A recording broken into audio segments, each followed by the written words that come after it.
Paramashivoham. Om Nithyananda Paramashivoham.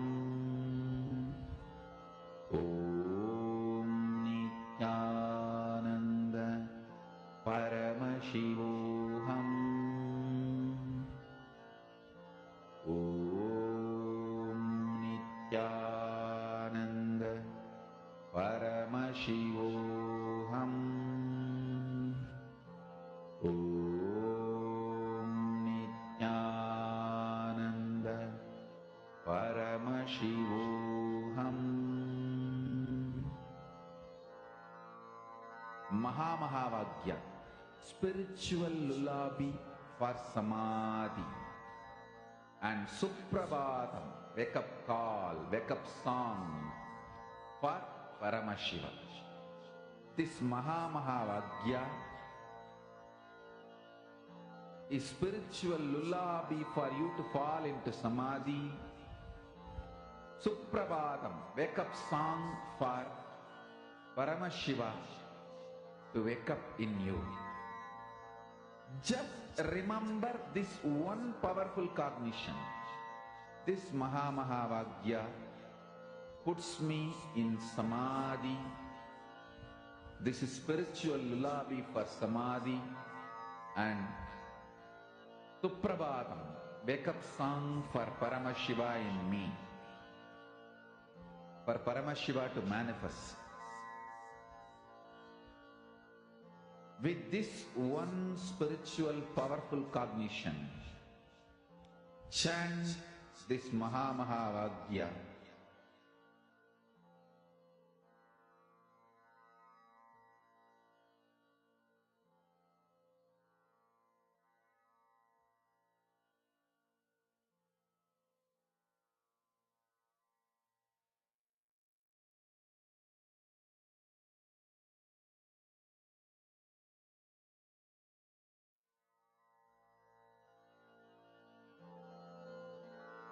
Mahā spiritual lullaby for samadhi, and Suprabhatam, wake up call, wake up song for Paramashiva.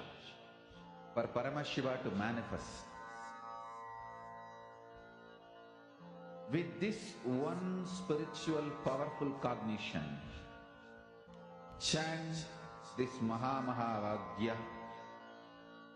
Om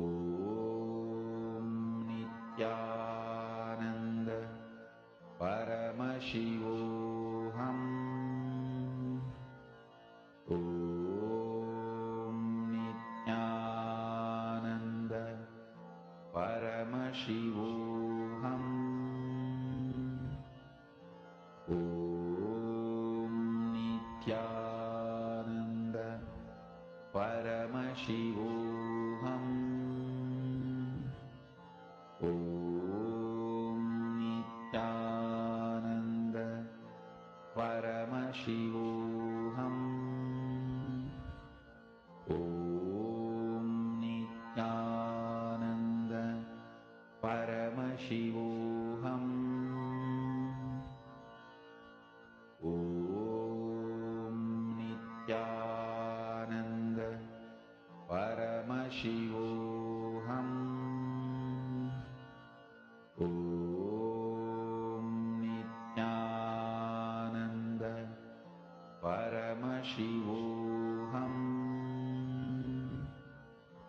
Om Nithyananda Paramashivoham. Om Nithyananda Paramashivoham.